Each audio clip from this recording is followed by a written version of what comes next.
घरातल्या मेडने सूर्याला सांगितलेलं दुपारी त्याची मॉम कीर्तीजवळ गेलेली ते. त्याला कीर्ती का रडत असेल याचा अंदाज होता. त्याला माहीत होतं त्याच्या मॉमने कीर्तीला नक्कीच काहीतरी ऐकवलं असेल. त्यांनी तिला विचारलं, कीर्ती, मॉमने तुला काही म्हटलं का? आता तो तिच्या बाजूला बसला आणि त्याने तिच्या डोक्यावर हात ठेवला. तसं कीर्तीने डोकं वर करून त्याच्याकडे पाहिलं. पुन्हा खाली मान घालून रडू लागली. मी काहीतरी तुला विचारत आहे कीर्ती, त्याने तिचा चेहरा वर करत थंड आवाजात म्हटलं. नाही, काही नाही, ती बोलली. तिला काहीच त्याला सांगायचं नव्हतं, पण सूर्याने तिला सांगण्यासाठी मजबूर केलं. मग तिने त्याची मॉम तिला जे बोललेली ते सर्व त्याला सांगितलं. तो रागाने रूममधून बाहेर निघून गेला. नक्कीच तो त्याच्या मॉमजवळ गेला असेल. माझ्यामुळे आता या दोघांमध्ये भांडण होणार म्हणून ती आणखीनच घाबरली. तिला तर खुश व्हायला हवं होतं की तो तिच्यासाठी त्याच्या घरच्यांना जाब विचारणार होता. ती त्याच्यासोबत येताना मनात ठरवून आलेली की ती त्याला सुखाने जगू देणार नाही, त्याला सुख मिळूच देणार नाही. पण आता तिथली परिस्थिती पाहून तीच घाबरलेली. अर्ध्या तासाने तो रूममध्ये परत आल्यावर तो कीर्तीला बोलला, कीर्ती चल, आपल्याला इथून जायचं आहे. तो वॉर्डरोबमधून कपडे काढून बॅगमध्ये भरू लागला. कीर्ती बेडवरून उठून उभी राहिली. ती सूर्याला काहीतरी बोलणार तर तेव्हाच दारावर टकटक झाली. कीर्तीने चमकून सूर्याकडे पाहिलं, पण त्याला कशाचाच काही फरक न पडल्यासारखा कठोर चेहरा करून उभा होता तो. दारातून त्याचे डॅड विकास आत आले. सूर्या, तू इथून कुठेच नाही जाणार. हे घर तुझं देखील आहे. विकास सूर्याच्या हातातून बॅग घेत प्रेमाने बोलले. मी या घरात नाही राहू शकत डॅड. जिथे माझ्या बायकोचा अपमान होतो, तिला या घरात काहीच इज्जत नाही, मान सन्मान नाही, अशा घरात मला एक क्षणही नाही थांबायचं. मी घरी नसताना मॉमने हिला बडबड केली. मला माहिती आहे मॉम हिला कधीच आपलंसं करणार नाही, सून मानणार नाही. ही तर सुरुवात आहे. आज मॉमने बडबड केली, उद्याही करेल, तो नाराजी व्यक्त करत बोलला. इथून पुढे असं काहीच नाही होणार सूर्या. मी तुझ्या मॉमसोबत बोलतो, विकास सूर्याला समजावत बोलले. दोघांमध्ये काही वेळ बोलणं झालं. कीर्ती तिथेच बाजूला उभी राहून शांततेत सर्व ऐकत होती. विकास सूर्याला त्याच घरात थांबवण्यात यशस्वी झाले. हातातील बॅग तिथेच फेकून तो रूममधून निघून गेला. तो जाताच विकासने एक कटाक्ष बाजूला उभ्या असलेल्या कीर्तीवर टाकला. नक्कीच काहीतरी खास असेल हिच्यात. उगाच नाही सूर्या हिला त्याच्या आयुष्यात बायकोचं स्थान देणार. मनात विचार करत त्यांनी कीर्तीच्या डोक्यावर मायेने हात ठेवला. तिला आशीर्वाद दिला, सुखी राहा, तुला सर्व सुख मिळू देत. बॅगमधले कपडे पुन्हा वॉर्डरोबमध्ये ठेवून दे कीर्ती. तुम्ही इथून कुठेच जाणार नाही आहात. हे घर तुमचं सुद्धा आहे. तू हक्काने आणि स्वाभिमानाने याच घरात राहा, ते म्हणाले. त्यांनी तर कीर्तीला मनापासून सून म्हणून स्वीकारलेलं. तिला पाहून त्यांच्या मनाला एक समाधान मिळालेलं ते कळलं तिला त्यांच्याकडे पाहून. त्यांना जशी हवी होती सून आणि सूर्याला बायको, अगदी तशीच कीर्ती वाटली त्यांना. तिला हे नातं कधीच निभवायचं नव्हतं, पण विकासने तिच्या डोक्यावर प्रेमाने मायेने हात ठेवला, तिला सुखी राहा असा आशीर्वाद दिला. तेव्हा तिला तिच्या वडिलांची आठवण झाली. तिच्या चेहऱ्यावर हलकं आनंदाचं हसू उमटलं. कदाचित या नवीन नात्यात ती स्वतःला इमॅजिन करू लागली असावी. काही वेळाने ती बेडवर झोपायला आली तर सूर्या विचारात हरवलेला. पण तिला पाहून तो उठून बसला. म्हणाला तिला, आय एम सॉरी कीर्ती, मॉमने तुला खूपच बडबड केली. मी तुझी माफी मागतो. इथून पुढे असं काहीच नाही होणार. मी आपल्यासाठी नवीन घर बनवत आहे. ते तयार झालं की आपण दोघे तिथे शिफ्ट होऊ. तो तिचा नाजूक नरम हात हातात घेत प्रेमाने बोलला. कीर्ती काही न बोलता शांत होती. ती काहीच बोलत नव्हती म्हणून तोच बोलला, कीर्ती बोल ना काहीतरी, मला तुझी नाराजी कायमसाठी संपून टाकायची आहे. तो तिच्याकडे एकटक पाहत ती बोलण्याची वाट पाहत राहिला. तिने हळूच नजर वर करून त्याच्याकडे पाहिलं तर तो तिलाच पाहत होता. काय बोलू? तुम्ही किती चुकीचं वागलात माझ्यासोबत. ऑफिसमध्ये तुम्ही किती अपमानित केलंत मला. त्यावरही तुम्ही थांबला नाही तर माझ्या घरी येऊन तुम्ही स्वतः माझ्याशी अचानक लग्न केलं. मला इथे या घरात घेऊन आलात. इथेही मला अपमान सहन करावा लागत आहे. ती रडत डोळ्यांमधील अश्रू पुसत बोलली. तो तिचा हात हातात पकडत म्हणाला, हे बघ कीर्ती, ती फाईल मी घरीच विसरलेलो. ती फाईल इतकी इम्पॉर्टंट होती की ती मिळत नव्हती म्हणून मी जास्तच पॅनिक झालेलो. माझं डोकं चालत नव्हतं. माझा सर्व राग तुझ्यावर निघाला. त्या आदल्या रात्री तूच तर माझ्या ऑफिसमध्ये शेवटची आलेली. तुझ्यासोबत मी जे वागलेलो त्याचा मला नंतर पश्चाताप झाला. मी तुझी माफीसुद्धा मागितली. तूही केलंस ना मला माफ. पण एक गोष्ट, मी तुझं लग्न थांबवून मी काही चुकीचं नाही केलं तर खूपच चांगलं काम केलं आहे मी. मला कळत नाही कीर्ती, त्या म्हाताऱ्या माणसात असं काय खास होतं की तू माझ्यासोबत लग्न करताना खुश नव्हतीस? म्हाताऱ्या? ती एकदम चमकून त्याला विचारते. हो म्हाताऱ्या, तो बोलतो. काही काय बोलताय? तुमच्यापेक्षा जास्त हसमुख होता तो. अजित कामत नाव होतं त्याचं. अजित कामत? तो पुटपुटला. हां, ती म्हणाली. तू म्हणतेस तुझं लग्न अजित कामतसोबत होणार होतं? राईट, ती म्हणाली. तसा तो मोठमोठ्याने हसू लागला. काय झालं असं हसायला? ती त्याला वेड्यासारखं पोट धरून हसताना पाहून रागाने बोलली. कीर्ती, तुझं लग्न अजित कामतसोबत नाही तर त्याच्या वडिलांसोबत होणार होतं. ते पण काही पैशांसाठी, जे तुझ्या काकूंनी पहिलेच घेतलेले त्यांच्याकडून.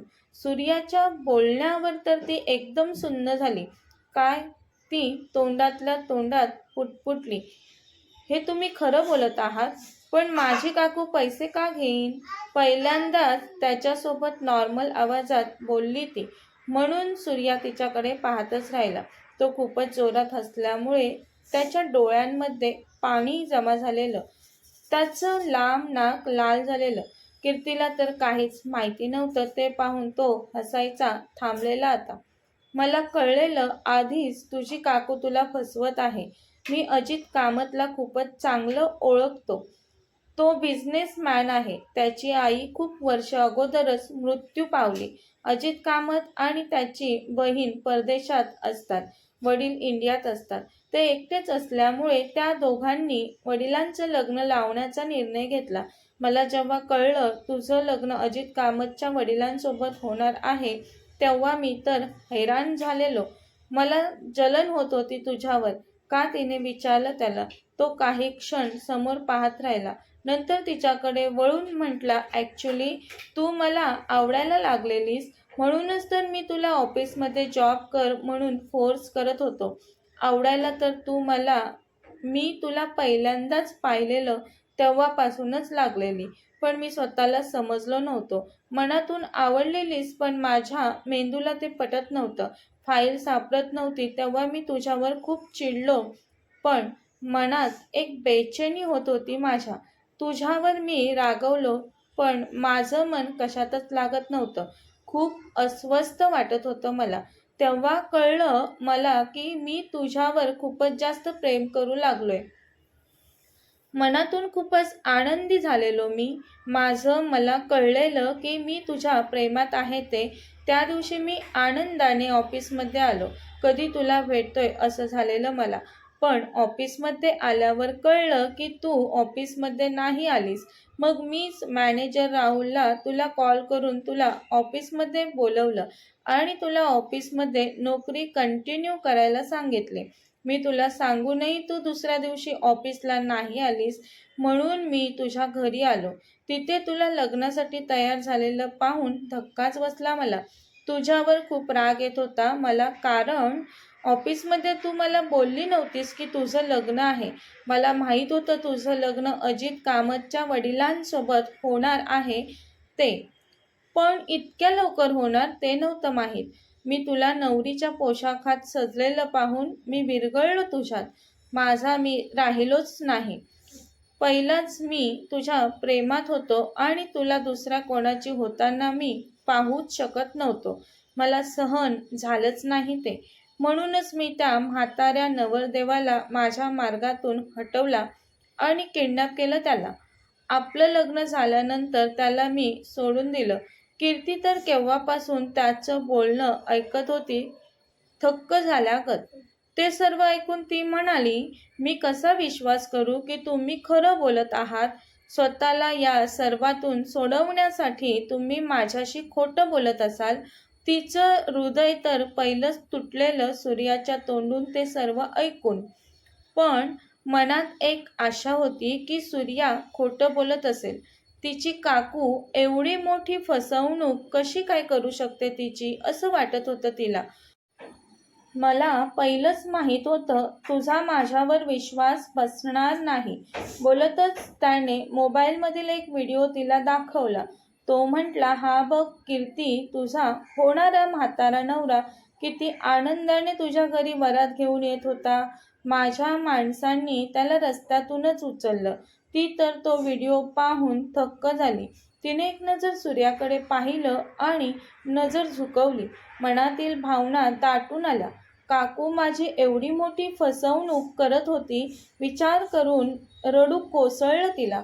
ती दोन्ही हात चेहऱ्यावर ठेवून रडू लागली. कीर्ती प्लीज, तू रडू नकोस. तिला रडताना पाहून तो काळजीने बोलला, काकू माझ्यासोबत असं कसं वागू शकते? किती विश्वास ठेवलेला मी काकूवर. मी तर असं काही माझ्यासोबत होईल याचा विचारही नव्हता केला. ती रडतच हुंदके देत बोलली, पण मी यशस्वी नाही होऊ दिला त्यांचा प्लॅन. तो तिच्या गालावर ओघळलेले अश्रू पुसत बोलला तिला, जर तुम्ही आला नसता तर त्यांचं प्लॅनिंग यशस्वी झालंच असतं. मग त्यानंतर माझं आयुष्य बर्बाद झालं असतं. देवाच्या मर्जीने होतं सगळं कीर्ती. देवाच्या मनात नव्हतं तुझ्यासोबत वाईट व्हावं असं. झालं गेलं विसर आणि आता तरी माझ्याशी मैत्री कर, तो म्हणाला. ती तर त्याच्याकडे पाहतच राहिली. असं काय पाहतेस माझ्याकडे? तो गालात गोड हसत म्हटला तिला, तुम्ही माझा सर्वांसमोर केलेला अपमान आणि मला पोलिसांची धमकी देऊन घाबरवलेलं ते. ती ही गोष्ट विसरायलाच तयार नव्हती. ते पाहून सूर्या म्हणाला, उद्या तू माझ्यासोबत ऑफिसमध्ये चल. मी सर्वांसमोर हात जोडून तुला सॉरी बोलतो. मग तर होईल तुझं समाधान. नाही, त्याची गरज नाही. ती हलकं हसत म्हटली त्याला, माफ केलं मी तुम्हाला. नाही कीर्ती, मला माहिती आहे तू सतत ही एकच गोष्ट बोलून मला परेशान करशील. त्यापेक्षा उद्या तू चल ऑफिसमध्ये सर्वांसमोर. कीर्तीने मध्येच त्याचं बोलणं तोडत म्हटलं, नाही नको, पुन्हा नाही बोलणार कधीच. तसंही तुमचे एवढे उपकार आहेत माझ्यावर. मला त्या म्हाताऱ्या व्यक्तीपासून वाचवलं तुम्ही. ती म्हटली त्याला, मी उपकार नाही केले तुझ्यावर, माझं प्रेम आहे तुझ्यावर म्हणून असं केलं मी. तुझी सहानुभूती वाटते म्हणून नाही केलं. प्लीज कीर्ती, पुन्हा असं बोलू नकोस. सूर्याने थोडासा राग दाखवत तिला म्हटलं. तशी ती हसली. आता तुझं हे गोड हसू या क्षणापासून माझा आहे, तो तिच्याजवळ सरकत म्हटला. ती लाजून शरमेने मागे होऊ लागली. पण सूर्याने हसतच तिला जवळ घेतलं. बोलला, आज रात्री तरी मला तडफडवू नकोस. काल मी तुझी काळजी घेतली. आज माझ्या मनासारखं सगळं करणार आहेस तू. तो तिला मिठी मारत बोलला. मला झोप येत आहे. कीर्ती त्याच्यापासून दूर होत बोलली. मी प्रेम करू लागलो तुझ्यावर की तुझी झोप कुठच्या कुठे पळून जाईल. तो तिच्या गालावर त्याचे ओठ हलकेच टेकवत बोलला. तशी ती शहारली. तिने लाजून त्याच्या छातीवर तिचा चेहरा घुसळला. त्याने तिला त्याच्या 2 हातांवर उचललं. तिने पटकन तिचे हात त्याच्या गळ्याभोवती गुंफले. आता त्याने तिला बेडवर झोपवलं आणि स्वतः तिच्या बाजूला येऊन झोपला. आजची रात्र सूर्यासाठी खूपच खास आनंदाची रात्र होती. कारण त्याच्या आवडीची व्यक्ती त्याच्या मिठीत होती आता.